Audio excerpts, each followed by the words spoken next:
Hello everyone, I am renaming this series to Amiami Recap because I think it sounds better. So, welcome to the very first episode of Amiami Recap for 2021, which is very fun, even though we're only looking at 2020 releases for December. It's the 2021 episode, guys. It's gonna be sick. So, let's get into it. Right off the bat is Rengoku. If you're an avid fan of the series, you'll know that I don't like Mega House. And maybe a little known fact about me is I don't really like Rengoku. I haven't seen the movie yet, which may change my opinion. When they're asking for 17k for such a basic looking figure, it's just really not okay. I think effect parts can do a lot to make a figure look a lot more impressive. Surely some other company is going to do a better version of him. I don't know what this is. I thought no one's cared about Infinite Stratos for like years at this point, but there's a bunny girl figure, so both of these are already pre-orders closed. This Shinobu is much better than I would expect. Like what I was saying earlier, I love the effect parts here. I think this is really unique. I haven't seen it do like these twisty, misty, twirly effects before, and the butterflies look really cute and complements Shinobu quite well. I think the only issue with these is that they are a bit small. I think this is the first Hyperdimension Neptunia figure I've had the opportunity of talking about. The most impressive part is this sock that's like half on. that's kind of the coolest thing about the figure. I think the Neptunia figures where they're in like the full armor look a lot cooler. A 1/8 scale for 14k is still really pushing the boundaries of like acceptable price. I never watched Interspecies Reviewers, but I know what it's about, and every time I see this Nendo, I think it's Philo, and it's just like the most opposite of Philo that could possibly be. And it's just kind of hilarious to me. Is this the girl from the memes? Emergency rations or something? She do be looking kind of tasty. I like the galaxy little cloaky thing she's got. It's kind of cool. And goddamn, there's a lot of popular stuff already that's already pre-order closed. Do I really have to go into every single B-style and say something about it? They're all the same. At least on this chick, the hair is kind of cool. Something that's come to my attention recently is the Atelier series, especially Atelier Ryza, because she's thick. Her character design is really good. Wonderful Works has 2 figures of Ryza, this one and then another one. The other one doesn't look as good, and it's about the same price. So I would instead recommend looking at this one. And at first you might just be like, oh, I don't know who this is, I don't care. But look at all the detail. You can look at this figure for like 10 minutes and still find new things in it. There's just so much small, intricate detail. The more I look at it, the more I just love it so much. I kind of want to play the game so I can convince myself to actually buy this. I don't know the track record of Wonderful Works. I don't know if they're any good, if they can even produce things with this quality. And while I would usually knock a 19k price tag, I think this could already be one of the best figures of the year if it turns out like this. Also from Atelier Ryza is this chick. I don't like this design as much. It's a bit revealing. She's kind of just standing there and it's really quite boring. Even if it's by Ulta, you know, she'll probably turn out fine, but I couldn't really advise spending 20k. I don't know why this needs to exist. I'm also sick of companies doing China dress versions of things. It's like, it's on the same level as the slutty wedding dresses and bunny figures for like, it's like generic garbage that they can just do for every single character that gets slightly popular. Aren't there so many better looking mashes? Her shield looks terrible. It looks like there's gonna be no shading at all. It just looks like literally 3 colors. And Mash herself doesn't look that good either.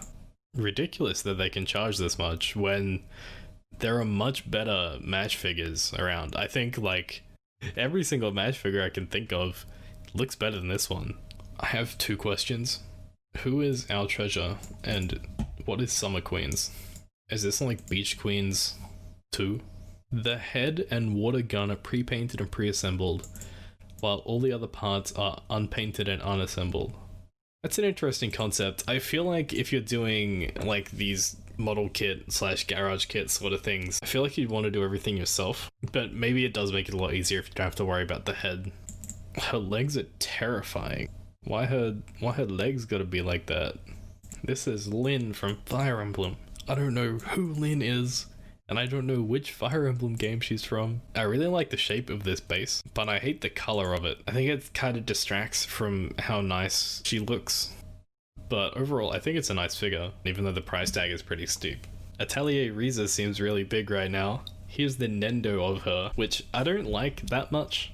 What's interesting to note with this one is that it's by Thicc. Thicc, from what I can gather, sculpt a lot of Nendos, but this is the first one that I've seen where they're producing it and manufacturing it. So I wonder how that's going to turn out. And I also assume that's why it's 6k, which is very expensive for a Nendo. I hope this isn't foreshadowing for how expensive Nendos are going to be within another year. Stop making bunny figures. Why? It's the mama show with the mama lady. Oh, is she from that show as well? Well, I hate both of them, but low-key, kinda cute. I hate these cyberpunk Nendos so much. They shouldn't exist. They were just trying to capitalize on the hype of the game, and now there's no more hype for the game. I don't think either of these look like the characters they're supposed to be. The only redeeming part about this is that the deluxe versions have this black, and I think the black looks really, really nice. So partway through the month, they announced re-releases for Ereshkigal, Ishtar, Merlin, and Gilgamesh Nendos, if you're interested. I have reviews for the first three, if you'd like to watch those, hehe.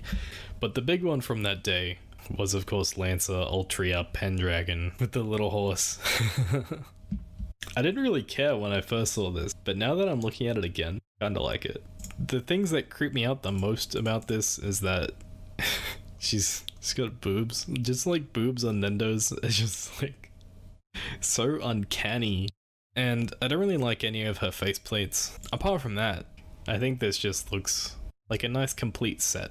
These 3 Odin Sphere figures really got my attention. I've never played Odin Sphere, but this is again another scenario where I want to play the game so I can justify buying these figures. There's also a very expensive 26k version, which comes with Ori's touring restaurant, which looks really cute. I love the little fat man. I don't know if it's a man or a woman sort of thing, but this little set and everything that it comes with can be rearranged. It's like a gingerbread man, like so many little biscuits and food items, food gremlins. Whether it's worth spending $250 on it is a whole nother question. I don't think they can get away with it. I kind of expect this to drop in price a lot, and I'd expect it to see in the bargain bin in like 2 years' time. This figure is very cool. The Tomoe Gozen traveling outfit version, which really catches my eye with how unique the outfit is. It's not the typical kimono or Chinese dress looking outfit. This like curve going on with this very nice gold trim that then leads to this gorgeous like metallic looking pattern on the front, and then on the insides it's like the bluey green aqua, and the colors just play off each other really nicely, I think. And then the whole thing is reflected again in her parasol. I'd love to see how this turns out. Fuyu is back at it again with some more scales. This one has a cool, very loud looking kimono print, and aside from that, the quality looks kind of terrible. It just doesn't seem like that great of a figure.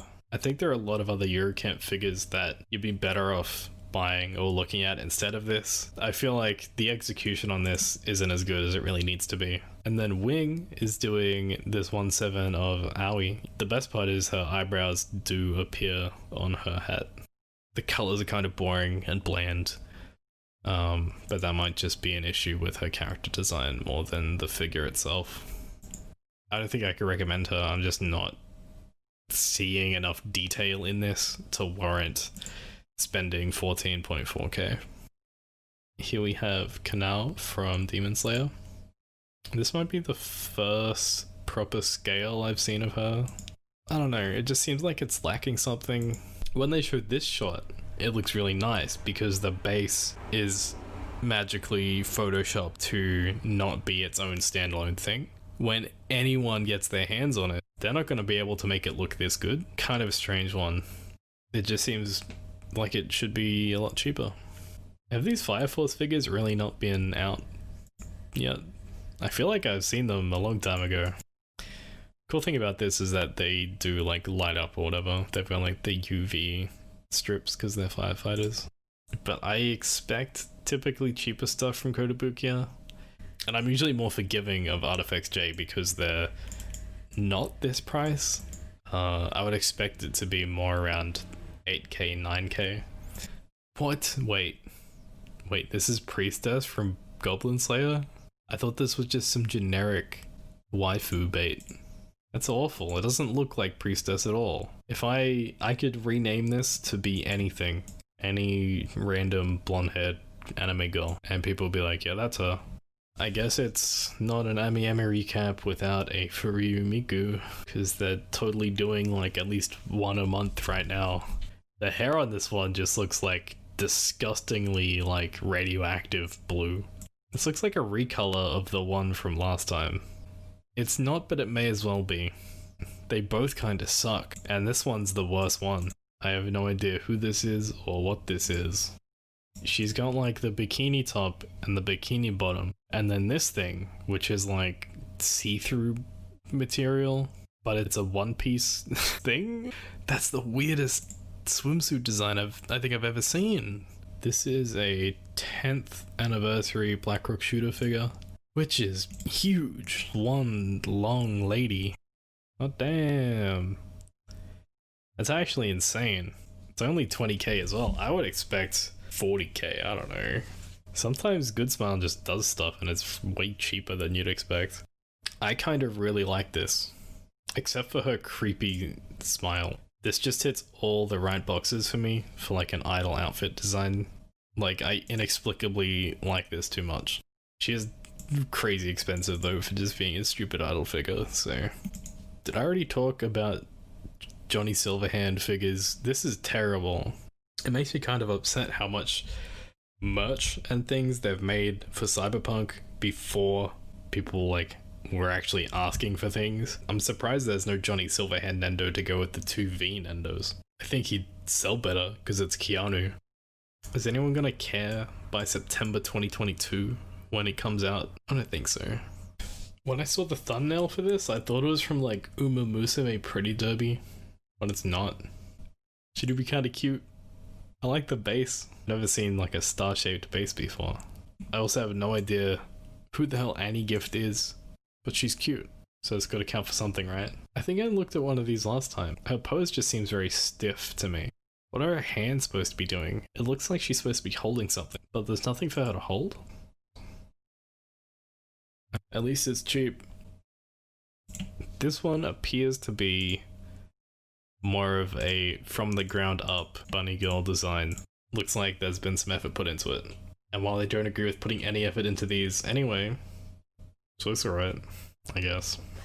Why is this one so pastel? I can barely see what's going on. I think this one again is a part of a series, because I remember a base being like this, and I'm like, this is the only good part about it. And I agree again with this one, that the base is the only good part about it. Why is there a cute, stupid anime girl in like this old-timey...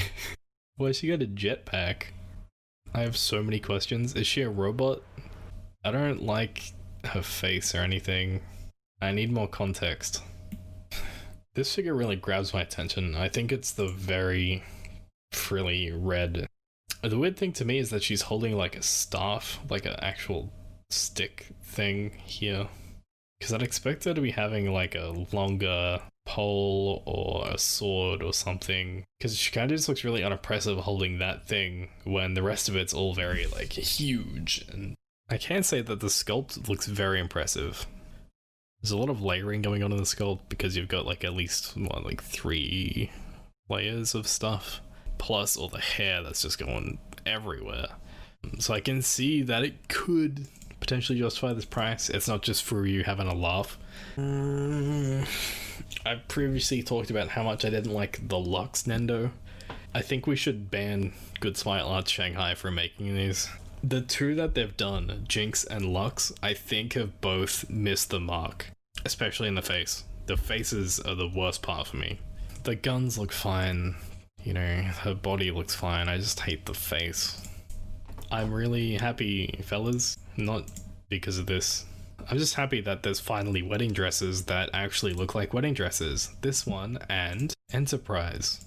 This one looks kind of bad. They're essentially the same price. This one looks incredible. There's like all these layers and riffles and ruffles and ripples and... So yeah, I think Enterprise, you know, for what she is, I think she's kind of a decent price. She'd probably look really nice. I love the flowers as well. Peru have gone too far and they need to be stopped. Someone just needs to stop them. They're competing against themselves. I feel like they're just gonna go bankrupt because they've made all these Miku figures. They're also high priced that like you're better off just buying a better one from a different company instead. They could have just kept making Miku prize figures and I would have been happy with it. Hey, it's me, Stan Lee, Excelsior. Why is this $100? Yo! Girls Frontline by Fat Company? It seems like she's just got a lot of stuff. Like she's got the backpack, she's got little, I don't know, flashbang looking things. That's a cool figure. She could be like... I just want to say I love how specific the name of the Near Replicant remaster is. The dude himself I don't really like. I don't like his outfit or anything. I'll still play the game, but the designs aren't as good as Nier Automata. And finally, we'll end on Rengoku because I think we started on him. So now is the Nendo version, which I will not be buying. If you know what Tanjiro's effects look like, this just looks very underwhelming in comparison. Something about it just, you know, rubs me the wrong way. These poses never work that well. You can already see that, like, his hands are barely on the sword anyway. It seems like another miss for the Demon Slayer Nendos. I think, for the most part, they're on a scale of, like, very good, like Tanjiro and Inosuke, or very bad, like Nezuko. So, yeah, I don't see myself continuing to buy the Demon Slayer Nendos unless they do Shinobu and she turns out nice. So I guess that wraps up the Amiami recap for December 2020. I hope you've enjoyed looking at figures with me for however long this video is. Hopefully this one's a bit shorter. There weren't too many figures this month, but there were some very good ones, like the Atelier Ryza one. And let me know down in the comments which figure you like the most from this month. If you did enjoy the video, leave a like and subscribe if you haven't already.